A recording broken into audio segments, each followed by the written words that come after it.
అందరికీ నమస్కారం. Welcome to Telugu వెల్ట్. ఎంత ఎదిగినా సరే ఒదిగి ఉండే తత్వం కొంతమందికే ఉంటుంది. అలాంటి వ్యక్తులు ఎవరా అని ఆలోచిస్తే ఖచ్చితంగా AP deputy CM Pawan Kalyan పేరైతే గుర్తొస్తుంది. మెగాస్టార్ చిరంజీవి తమ్ముడిగా గుర్తింపు ఉన్నప్పుడు మాత్రమే కాదు, తనకంటూ సొంత గుర్తింపు తెచ్చుకొని అభిమానులకు దేవుడిగా మారినా సరే ఎక్కడ మచ్చుకు కూడా గర్వం తలకెక్కని వ్యక్తి అని స్నేహితులు సన్నిహితులు మాత్రమే కాదు ఇతరులు కూడా చెప్తూ ఉంటారు.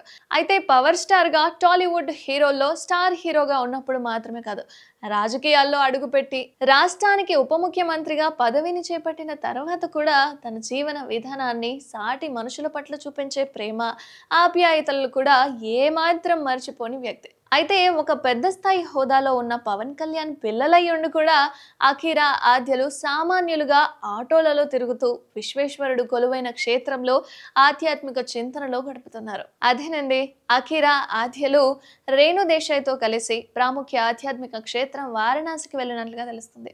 అఖీరా సామాన్య భక్తుడిలా హిందూ సాంప్రదాయ దుస్తులను ధరించి చెల్లి ఆద్య తల్లి రేణు దేశాయ్తో కలిసి కాశీ క్షేత్రంలో ప్రముఖ దేవాలయాలను గంగమ్మని దర్శించుకున్నారు. ఇది కూడా కాశీ రోడ్ల మీద సామాన్యుల్లా ఆటోల్లో ప్రయాణించారు. అయితే అక్కడ కొంతమంది ఆద్య అఖీరా నందన్లను గుర్తుపట్టినట్లుగా తెలుస్తుంది. ఇక వారణాసిలో అఖీరా ఆద్యలకు సంబంధించిన వీడియోలు అయితే ప్రస్తుతం నెట్టింట్లో ఓ రేంజ్ లో వైరల్ అవుతున్నాయి. ఇక నెటిజన్లు కూడా ఆ వీడియోలను షేర్ చేస్తూ తండ్రికి తగ్గ పిల్లలంటూ ప్రశంసల వర్షం కురిపిస్తున్నారు. అదే సమయంలో అఖీరా ఆద్యలకు విలాసాలను ఆడంబరాలకు దూరంగా సామాన్య జీవితం అర్థమయ్యేలా పెంచుతున్న తల్లి రేణు దేశాయ్ని కూడా పొగుడుతున్నారు అందరూ. ఇంతకీ వాళ్ళ పిల్లలపై అలాగే పవర్ స్టార్ పై మీ అభిప్రాయం ఏంటో కామెంట్ చేయండి.